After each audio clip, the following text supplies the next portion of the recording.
Makasih yang udah mau mampir di channel gue. Di sini gue mau nyeritain kasus yang dialami oleh ibu dari 3 orang anak di kota Cianjur yang berakhir naas di tangan anak kandungnya sendiri dan suaminya sendiri. Terdengar tidak masuk akal, tapi kasus ini sempat membuat geger masyarakat di sekitar, khususnya di desa Cibanteng. Karena mayatnya ditemukan terpisah, kepalanya ditemukan di kebun belakang rumah, sedangkan kaki dan tangannya ditemukan di aliran sungai, dan parahnya, cucunya yang berumur 3 tahun turut serta menjadi korban dari nafsu pelaku yang sudah gelap mata ini. Mau tahu cerita lengkapnya? Ayo gue ceritain.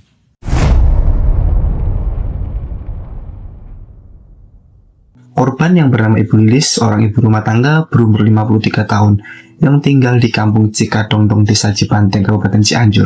Nah, keseharian Ibu Lilis ini adalah sebagai ibu rumah tangga. Selain ibu rumah tangga, setiap pagi ia juga ikut berladang membantu suaminya untuk menanam cabai. Nah, sekarang kita beralih ke suami korban yang sekaligus menjadi pelaku dalam kasus ini, bernama Pak Cahya. Pak Cahya ini dikenal sebagai seseorang yang pendiam dan tertutup di lingkungan tempat tinggalnya. Pak Cahya ini kesehariannya menjadi seorang buruh tani dan pemecah batu. Sebagai kepala keluarga yang bertanggung jawab, apapun pekerjaan dilakukan untuk memenuhi kebutuhan. Nah, pernikahan mereka tampak baik-baik saja dari luar, selayaknya rumah tangga pada umumnya. Dari pernikahan mereka yang mereka sudah jalani selama hampir belasan tahun, dari hidup yang sederhana di desa tidak membuat Pak Cahya patah semangat. Dari pernikahannya, mereka mempunyai 3 anak yang hingga saat ini sudah tumbuh dewasa. Tak jauh dari rumah mereka, yang juga tinggal di satu desa yang sama, ada anak pertama mereka yang bernama Yanti Rustini yang berumur 34 tahun. Nah, Yanti ini sudah menikah kurang lebih dari 4 tahun dengan suaminya yang bernama Juju. Mereka mempunyai 1 orang anak yang bernama Siti Nurhayati, umur 3 tahun. Nah, keseharian Yanti ini dikenal baik dan ramah sama tetangga warga desanya. Yanti ini berstatus sebagai ibu rumah tangga yang setiap harinya merawat anaknya dan suaminya yang bekerja sebagai buruh tani dan kerja serabutan. Sedangkan 2 adiknya, ada yang bekerja di luar negeri dan di luar kota Cianjur. Jadi pasangan Ibu Lilis dan Pak Cahya ini sudah lama hidup berdua di rumahnya. Dan juga karena itu, jika Bu Lilis dan Pak Cahya sedang sakit atau membutuhkan bantuan, Yanti inilah yang menjadi anak siaga yang sering mondar-mandir ke rumah orang tuanya untuk mengecek keadaan mereka. Semasa kecil, Yanti ini hidup dengan 2 adiknya. Yanti merasa perlakuan ibunya yaitu Lilis ke Yanti itu berbeda dibandingkan dengan ke adik-adiknya. Yanti ini merasa tidak diberi kasih sayang yang sama. Adik-adiknya lebih diperhatikan, lebih disayang, tapi tidak dengan Yanti itu sendiri. Nah, juga karena faktor ekonomi yang mereka yang pas-pasan menjadikan hubungan mereka tidak baik-baik saja. Yanti yang dibersihkan dari sakit hati yang dipendam sejak kecil, Yanti berusaha untuk sabar dan sesekali komplain kepada ibunya tentang perlakuannya. Ditambah lagi setelah dewasa ini, karena adiknya ada yang bekerja di luar negeri dan sudah hidup berkecukupan, Ibu Lilis ini sering dikirimin uang dari adiknya Yanti ini yang berkisar belasan juta setiap bulannya. Nah, dari sini mulai muncul perasaan iri dan cemburu melihat adiknya. Adiknya yang bisa ngasih ibunya uang lebih banyak dibanding dirinya. Nah, ibu sering membanding-bandingkan Yanti dengan adik-adiknya. Nah, dari sakit hati yang terpendam sejak kecil ini, Yanti sangat merindukan kasih sayang seorang ibu yang pada akhirnya saking lamanya rasa sakit itu dipendam sendirian dan terus-menerus. Yanti ini sudah tidak bisa membendungnya lagi. Perasaan itu berujung pada satu kejadian yang sungguh tidak masuk akal. Yanti ini bersama ayahnya Pak Cahya yang pada saat itu juga lagi khilaf, tega membunuh dan memutilasi ibunya sendiri menjadi beberapa bagian, serta anak kandungnya sendiri yang tidak berdosa turut menjadi korban dalam peristiwa ini.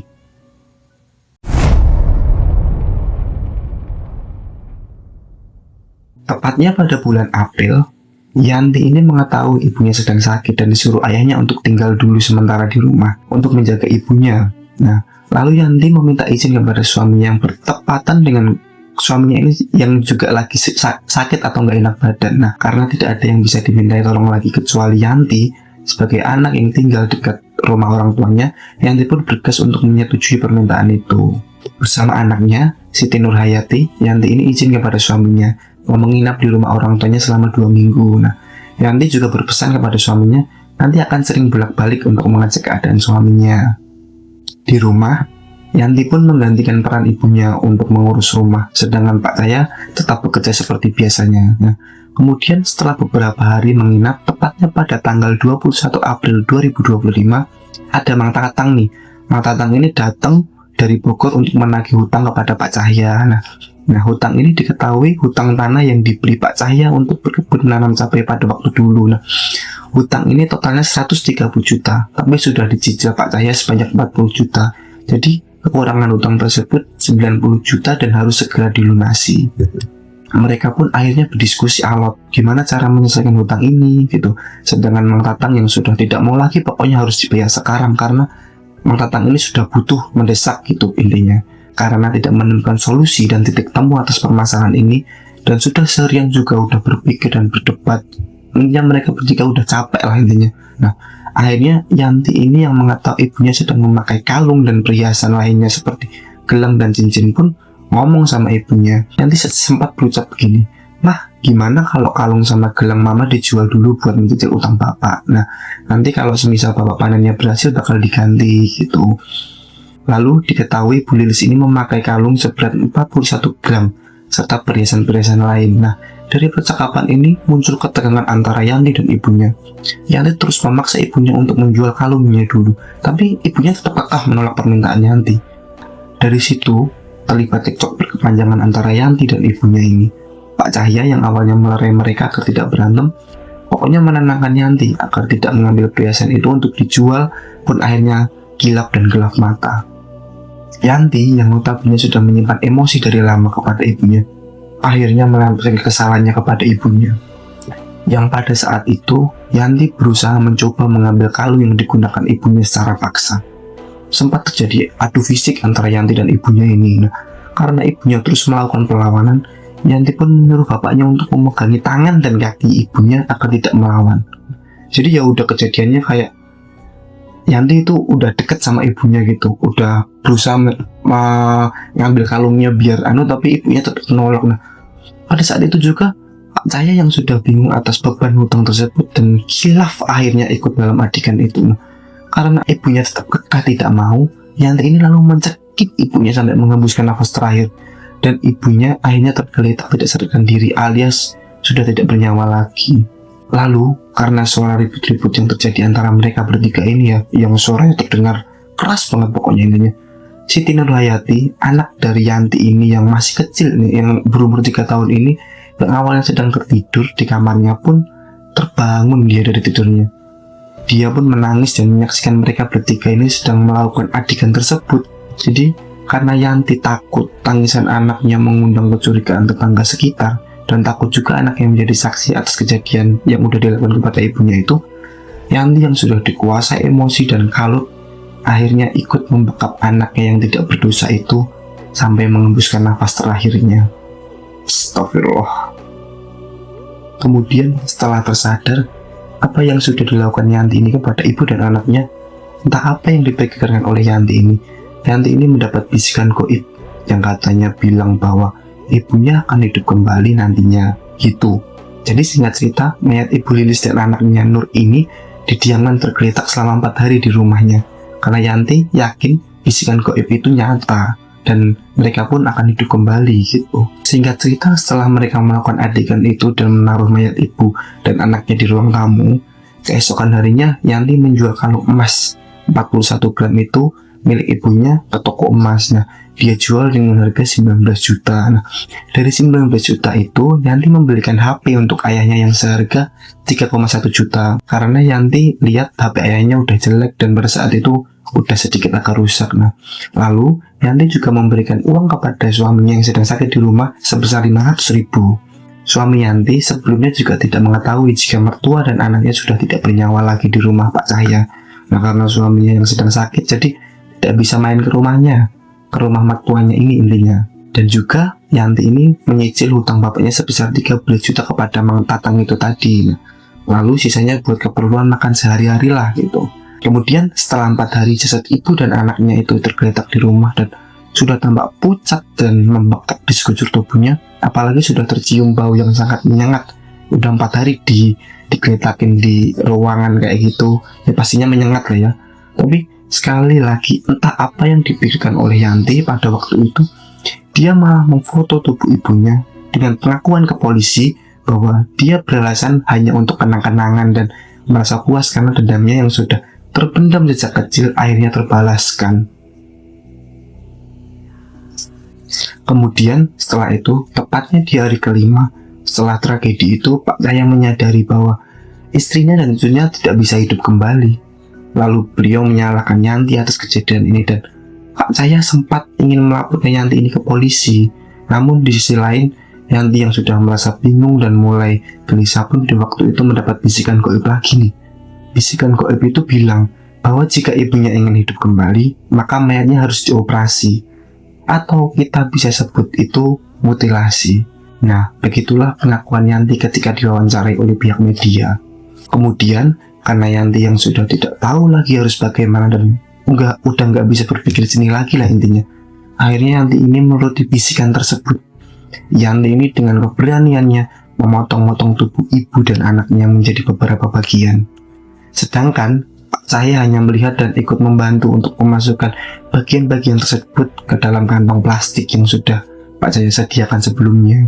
Tapi sebelum potongan-potongan tubuh itu dibuang, Yanti dan Pak Cahya ini membakar potongan tubuh itu untuk menghilangkan jejak dan bau busuk yang menyengat itu tadi. Nah, jadi mereka tidak membakarnya sekaligus, mereka itu melakukannya secara bertahap.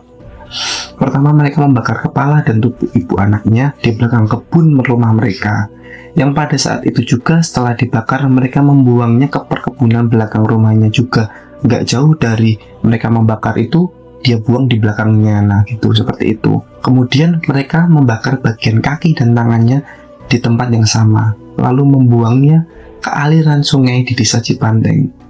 Setelah sudah beres dengan potongan mayat itu, Pak Cahya dan Yanti pun tetap melakukan aktivitas seperti biasanya. Ya, Pak Cahya kembali bekerja dan Yanti tetap beraktivitas normal seperti biasanya.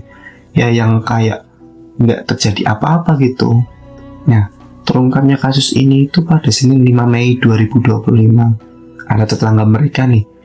Ya, tetangga itu udah sering mencari rumput yang memang biasanya mencari rumput di kebunnya. Kebunnya itu terletak di rumah belakang rumah Pak Cahya itu tadi. Nah, ketika mencari rumput, tetangga itu menemukan tengkorak dan rahang manusia yang tergeletak di pinggiran sungai. Lalu, karena ingin memastikannya, bapak ini mengumumkan penemuan ini pada warga desa yang kita bisa lihat bahwa kerangka itu benar-benar kerangka manusia. Pemberitahuan itu langsung membuat geger warga sekitar dan warga langsung bergegas melaporkan kejadian ini ke Polsek Sukaresmi. Nah, setibanya polisi dan tim Inavis ini ke lokasi penemuan kerangka manusia tadi, polisi juga membenarkan bahwa kerangka itu adalah kerangka manusia. Tapi sebelum itu pihak polisi tidak mengetahui identitas korban tersebut. Nah, lalu pada hari yang sama juga ada laporan dari warga lain yang menemukan kerangka tangan dan kaki manusia yang berada di saringan aliran sungai desa Cipanteng. Nah, dari penemuan kedua potongan tubuh itu, akhirnya polisi melakukan penyelidikan lebih lanjut dengan melakukan olah TKP, mengumpulkan keterangan saksi, dan otopsi. Nah, diketahui bahwa ada seseorang perempuan dan seorang balita yang dalam beberapa hari tak diketahui keberadaannya. Dan dari kesaksian warga juga menuturkan ketika melewati rumah Pak Cahya tercium bau menyengat seperti bangkai gitulah. Ya, karena sudah lama mayatnya itu tergeletak di rumahnya. Kemudian dari hasil penyelidikan, polisi menetapkan dua tersangka, tak lain dan tak bukan, yaitu Cahya yang berstatus sebagai suami korban dan Yanti sebagai anak kandung dan juga menjadi otak kasus pembunuhan kasus ini. Mereka akhirnya ditangkap di rumahnya dan digelandang ke Polres Cianjur untuk dimintai pertanggungjawaban.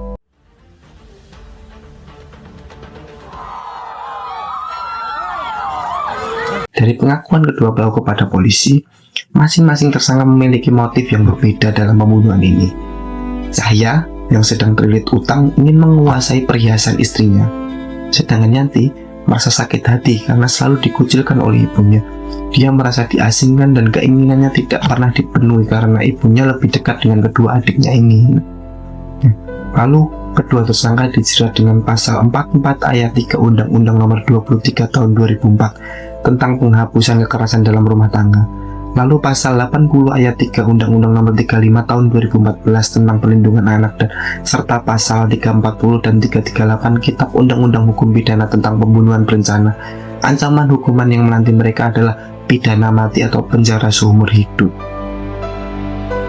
Jadi Pesan moral yang bisa kita ambil dari kasus ini adalah tragedi ini mengajarkan kita bahwa setiap persoalan hidup, seberat apapun itu, harus diselesaikan dengan cara yang beradab dan bermartabat, bukan dengan kekerasan. Nyawa manusia adalah hal yang paling berharga dan tidak dapat digantikan oleh apapun. Pada akhirnya, keadilan hukum harus ditegakkan. Namun yang lebih penting adalah menjadikan peristiwa ini sebagai cermin agar kita menjaga nurani, memperkuat nilai kemanusiaan, dan menumbuhkan empati, sehingga tragedi serupa tidak terulang lagi di masa depannya. Saya selaku editor, pembaca naskah dan mengisi suara pamit. Sampai jumpa di kisah-kisah selanjutnya. Ciao.